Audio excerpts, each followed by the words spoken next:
Hello people of the YouTube, T-Dub here, and welcome to episode 100, baby! That's right, we made it! Episode 100, yes, once again I have to state that fact because, 100 episodes of TWK Reviews, that is quite the number of videos. Hopefully this video gets the proper amount of views, and I'd like to thank everyone who has watched these videos along the way. I know some videos are more popular than others, but hey, enough of you stuck around, thankfully. Really thankful for that.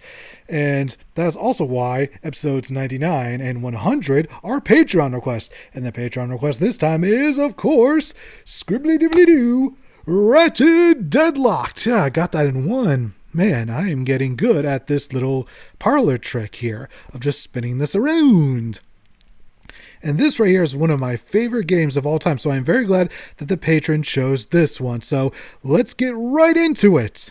First, the story. We got our protagonists, Ratchet, Clank, and Al, all max and relaxed and all cool until a couple of guys who are up to no good decide to abduct the hell out of them. They work for Gleeman Vox, a greedy capitalist who runs a literal deathmatch fight league known as Dread Zone, and now Ratchet is forced to compete within it.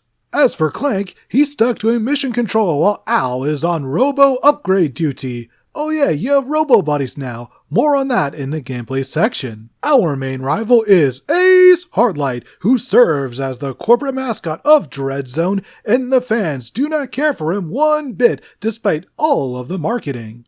If you're a fan of professional wrestling like myself, then this situation is all too familiar. Whether it was Lex Luger in 93, The Rock in 97, or Roman Reigns in 2016, many generations have experienced some form of Vince McMahon forcing someone to be the next big thing when the fans disagreed with him 100%.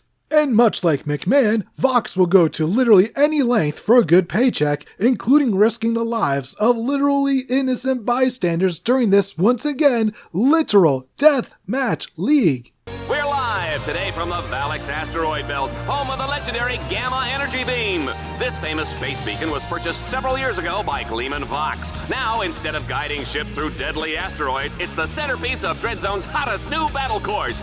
And just for fun, we've gone ahead and turned the beacon off. Can Team Darkstar turn it back on, or will hundreds of ships crash blindly into the asteroids? Either way, it's gonna be a great show! Ratchet Deadlocked does not pull any punches in this regard. You can check the rankings and see which top fighters are deceased. In the end, Ratchet fights his way up said ranks and eventually defeats Ace Hardlight, and Ratchet concocts a plan to free the remaining fighters. However, Vox catches on to the plan, and now Ratchet must do so within a time limit or everybody dies. And even after that, Vox then decides to kill Ratchet himself, but that goes about as well as one would expect. Following the defeat, Vox then tries to blow up the station anyways, trying to take Ratchet down with him, but our Lombax is rescued by Clank, and Vox bites the dust in quite the nice explosion. Hold still, Ratchet.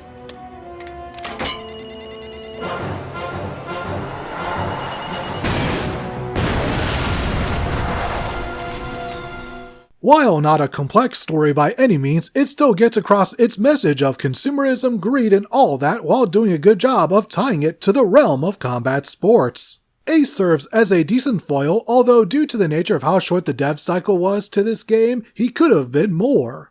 It feels like he could have been someone always trying to live up to Vox's standards but always failing financially while still succeeding professionally. However, we don't really get to see enough of that. Regardless, it's all still decent enough and there's nothing mind-numbingly bad. Now for the gameplay, it's the running and gunning RNC style we've all come to enjoy for the most part. The weapon variety is smaller, however, to compensate, mods can be equipped onto weapons to give them extra abilities like shocking nearby enemies, spawning lava pools, or becoming the Bouncer. As previously stated, Clank is on mission control, which leaves the role of Robo-Buddy to Merc and Green, who not only assist in attacking enemies, but they can also do more menial tasks, like hacking orbs and capturing nodes. Oh, and there are so many times you'll have to capture nodes in this game. Goodness me, man, these devs practically developed a fetish for this mechanic. It shows up so many times. Aside from just reaching the end goal, it is the most common objective in the game. Oh, and missions are broken up into parts which are each given a sports-style introduction, and I can see people getting tired of them rather quickly, but you can skip through the intros, so at least there is that. I also have to bring up the grind rails because there are loads of them. Not as much as nodes, but you can tell Insomniac loves themselves some grinding. On rails, not people, as far as I know. There are also vehicles to control, and they're fine. Nothing offensive, but also nothing amazing, but this is 2005, so driving any vehicle in a 3D space was still somewhat novel at the time. The boss fights are fun as always. Thankfully, none of them, not even the final boss against Vox, reach the annoyance of Nefarious in Up Your Arsenal. As far as presentation goes, everything still looks pretty good for a late-era PS2 game. It's not pushing the console to its limits, but everyone looks expressive and the environments, while not being the most memorable in the series, are still serviceable. There's also commentary provided by Dallas and Juanita. They spent a majority of the game slandering our heroes, with Al of all people falling for their disinformation. Overall, they're entertaining enough, although Dallas does repeat a lot of lines after the first couple of hours, which really speaks to the short dev cycle this game was given. The soundtrack is easily the most 2000s of the franchise, a mixture of industrial and metal, creating songs that are energetic, with the most memorable being the song that plays after completing every mission.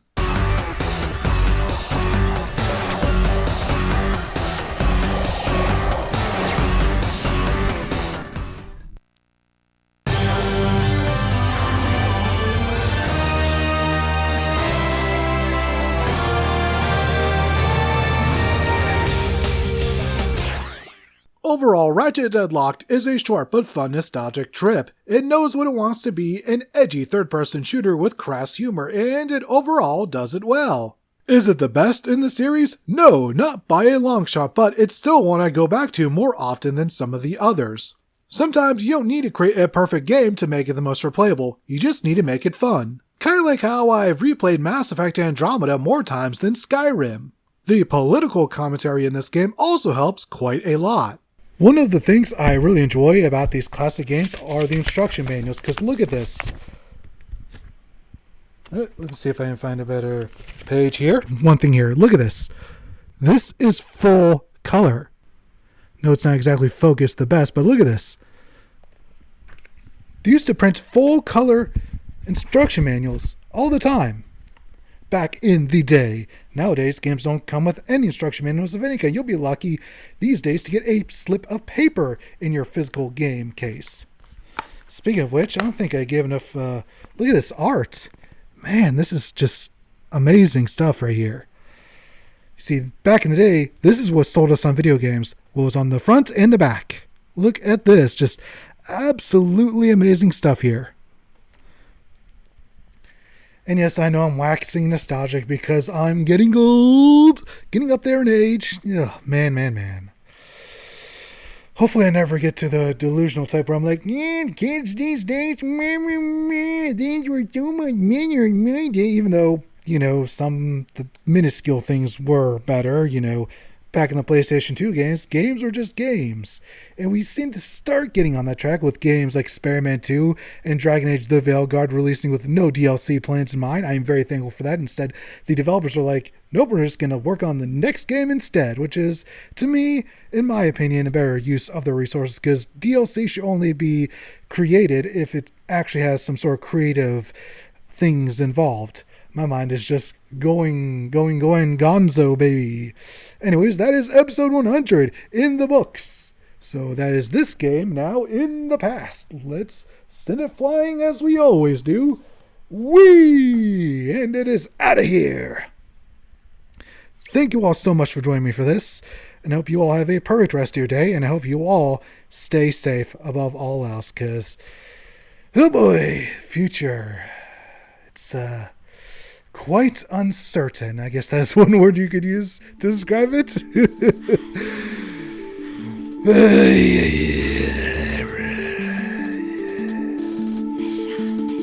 Love you all.